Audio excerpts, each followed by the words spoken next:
Welcome to my shop today. I want to ask a question. I'm looking at this. I've been working on this all morning, and it's needed a lot of work, refurbishing it. Done quite a bit, and I'll tell you a little bit more about that here in a minute. But it made me think, and I'm going to turn the camera. It made me think, what's happened to woodcraft and woodworking as a hobby? What's happened to it? What's going on? You try to post something online or you talk about something online, and everything is as if it's a business. Everything is as if you have to have certain efficiency. You have to have certain tools. You can't do this or you can't do that. And everybody wants to badmouth somebody else for a way they do it, or maybe a tool that they use. What's up with that?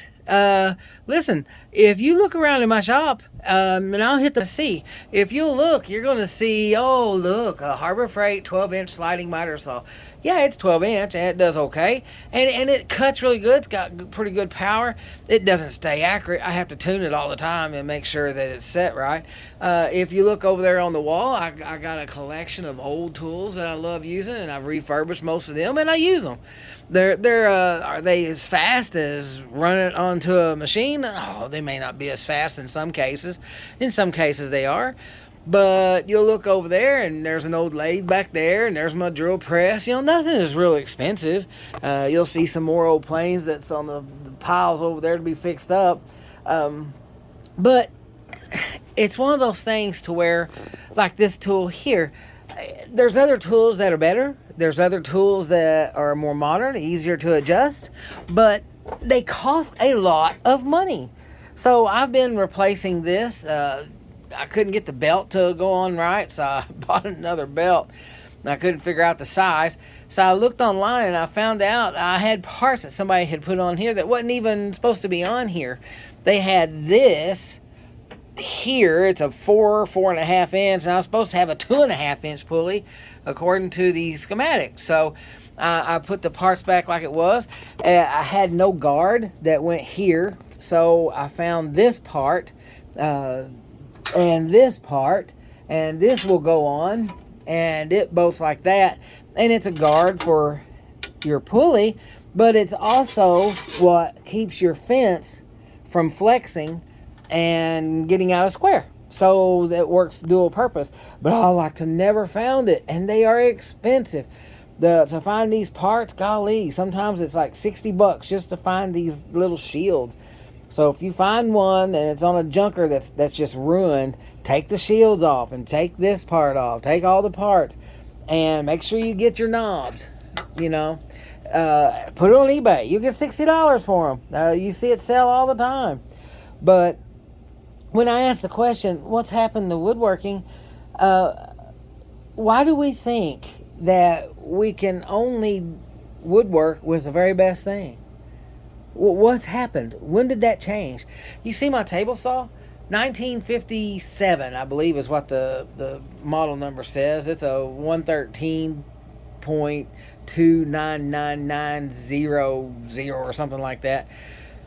But it is strong. It works really good. It's accurate. And I found this guard in Florida. That's the original guard that went on there. It's missing the acrylic piece or the clear plastic piece, and I'm going to make that. I've got the material already. It's a polycarbonate or something is what the material is now, so it don't shatter. But it's not a $1,500 starting out saw stop or something like that. I think I paid $50 for it as well, but it was missing some parts, but I've redone the fence. And I'm sure people will say, oh, that's not good. And if you want to really start an argument, look what I redid in there. Ooh, I'm putting a new table and stuff on that radial arm saw. And it's even got a wobble dado blade on it. Oh my goodness, you want to cause wars there? And you'll get somebody that's sitting here talking about arm saw. Oh, that's been recalled. That's no good. That's going to kill you. They're dangerous. They're this and that. The radial arm saws, they got recalled. A bunch of them did back for Sears. You know why? They didn't put the guard under the blade, and that guard moves up and down as it drags across your board. You put your thumb under there, that guard's going to move out of the way and your thumb's going to come off. It's not going to help you any. But if you hit it sideways, then maybe it would. But that's the only reason that they got recalled. And why do people not want to use them? Why do they get bad mouthed? They're a good machine. They've got, if you got your safety items on there, but you've got to hunt and find all the little safeties and the hold downs and stuff like that to do the stuff. I mean, you know, get your fingers out of the way to do it like it was designed. What's happened to our craft? Why is it that we think we've got to have all these tens of thousands of new tools? That why do people complain that all of the new people coming in, there's not any, you know, there's less and less new people coming into this. I'll tell you why. If you got to go have $1,000 Festool sander, if you got to have a $1,500 Festool track saw and then complain because it's underpowered, you're like, oh, why are you hating on Festool? I'm not. I don't own any. I'm not going to sit here and hate on it because it's not something I need. I don't have to have it. Why? I'm not a business. I'm not sitting here trying to, it's how I'm going to make my living. Would I want to use, if I was doing this day in and day out and 10 hours a day, working hard and had somebody working for me, would I want a saw that was of that age? Probably not. I mean, come on. Does it work fine? Yeah.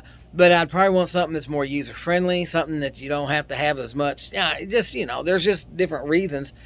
But this is my hobby. It's not a business. I don't have to have something that's going to be able to save me 3 seconds on efficiency.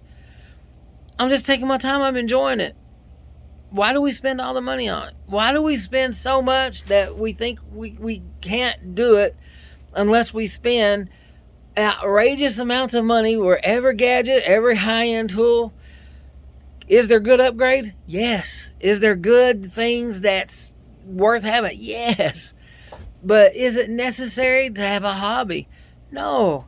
You can do it. You can do it. Now, it may take a piece of equipment to put it back like it's supposed to. Here's the old belt that came, that was with this one, and I don't know, somebody probably put it on there, but I opted to go with one of these link belts. It cuts the vibration down like crazy. Now, if I was using this really, really hard, I don't know if they'd hold up or not, but I put one on my bandsaw that's sitting here right behind me, turn around like that, and the vibration really cut down. So, you know, $25 upgrade to an old tool. But I guess it just comes down to this. What is it you want to do? You want to go in debt? You know, they said Americans now, this just came out on the news, we have topped $1 trillion in credit card debt for the first time in U.S. history. That's too much debt. I have credit card debt. I'm getting rid of it, but I'm working on it. But sometimes we have all that debt. There's reasons that you can have it because you don't have any choice. There's reasons that we get it because, well, you just don't got any other choices to use it. You need the money, you need groceries, you need medicine. But then there's times we get it because we buy into the hype and think, oh, I've got to have the most expensive thing there is. And I'm looking here behind me. You see that orange case up there? That's a fine multi-tool. F-E-I-N. That thing was like $300 back when my wife bought it for me. She bought it for me probably 15 or more years ago. And it's just one of those things where, can you have a nicer tool? Sure. But don't think that everything's got to be brand new and you've got to go and get a lot of debt just to have a hobby. Find some used stuff. Find some used tools and fix them up. I put a couple bearings in this. It didn't really need them, but I put some new bearings in on the roller. I don't have a helio coil or whatever it's called, helio something. You know, those things are like $600, $300 just for the set of blades, but it's just the regular 3-blade option. I put the correct bearing on there. I remounted the motor because it's not the correct motor. It's supposed to be over there, but the mounting was wrong, and you can see where somebody bent that around trying to make it work. So I remounted it to go the same direction as it's supposed to.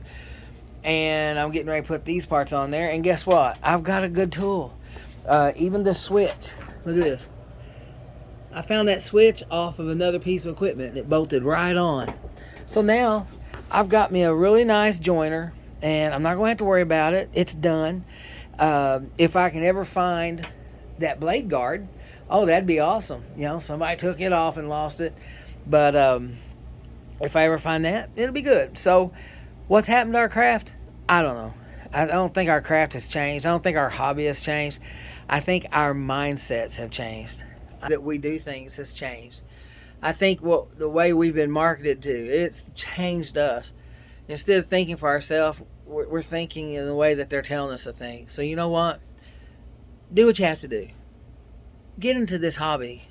Treat it like a hobby for a while. Can you pick up a few extra bucks here and there? Sure, go ahead. Learn. Get good at it. But you don't have to have everything brand new and expensive. Start off with what you can get and fix those things up. And then later on, you make some projects, keep a jar somewhere, keep it full, and you want to buy something else that's an upgrade to what you have, buy it. But keep it fun. Keep it fun. I hope you enjoyed coming to my shop today. I'm glad you allowed me to share, show you some of the things I'm working on. Have a good one.